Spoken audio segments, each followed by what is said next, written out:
5 seconds. Start. Friends, I am happy to be here with all of you to associate myself with the Silver Jubilee celebrations of the Engineering Export Promotion Council. During the 25 years of its existence, it has done useful work. It is evident from the growth of engineering exports from a modest figure of 500 crores of rupees to the present impressive figure of 900 crores. The council deserves to be congratulated on its excellent performance. During the last 3 decades, the country has made good progress in the development of agriculture and industry and in building up the infrastructure for a wide range of services. We are now manufacturing a variety of capital and consumer goods. The export base of the country has been expanded and strengthened. The engineering sector in India has contributed to it in a great measure. It is appropriate that on this occasion we should consider what we have already done to promote export of finished goods and what remains to be done. The rate of growth of imports, which has become very essential for the country's development, is much more than the rate of growth of exports. It is therefore imperative that we should increase our exports to a great extent.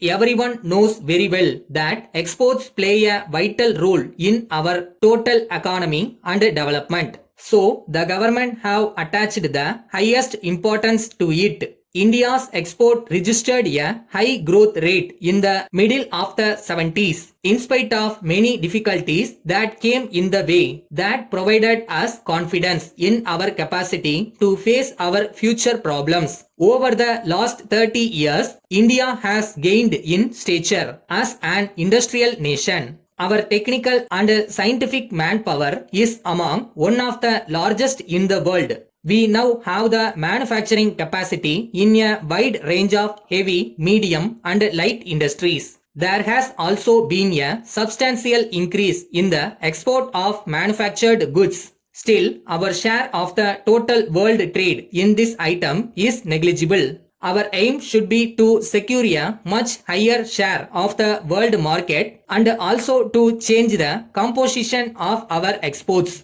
The objectives which the Council has set before itself are really laudable. These goals can be reached only if every member of the Council identifies himself with them and makes his own contribution. While it may be necessary to improve higher technology for some time, we must continue our efforts in research and development to improve our own technology. Each manufacturing unit must lay stress on the quality of products so that they may find ready acceptance all over the globe. The success of any effort for sustained export drive depends on our exporters' actual performance of contracts which they have been able to secure.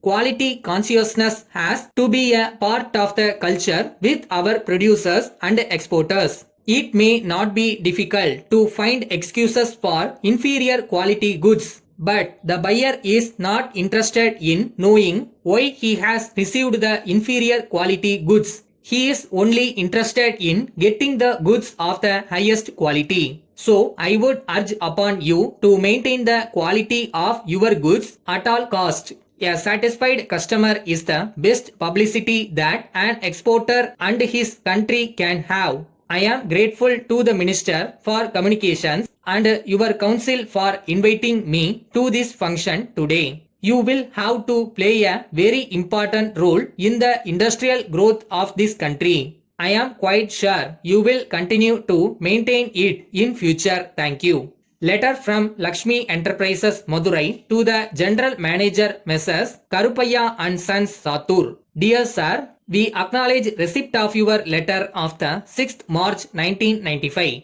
We are very much pained to note that our salesman has not behaved as he should with your representative when he came to our firm to make certain inquiries. In the first instance, we express our sincere regrets to you. We have made a preliminary inquiry into the matter and find that there is some justification for your complaint. We have therefore placed the salesman under suspension. We also propose to take suitable disciplinary action against him after a detailed inquiry into the matter. As per our service rules, if the charge is proved beyond doubt, he is even liable for dismissal from service. We take this opportunity to assure you that such incidents will not recur in future. We have warned our other members of the staff that they are expected to extend the maximum courtesy to our customers and that any lapse on their part will be seriously viewed.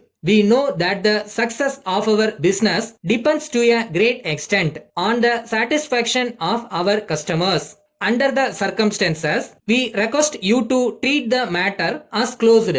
We hope and trust that you will continue to patronize us in future. We assure you of our continued cordial, prompt and dependable service at all times. Yours faithfully.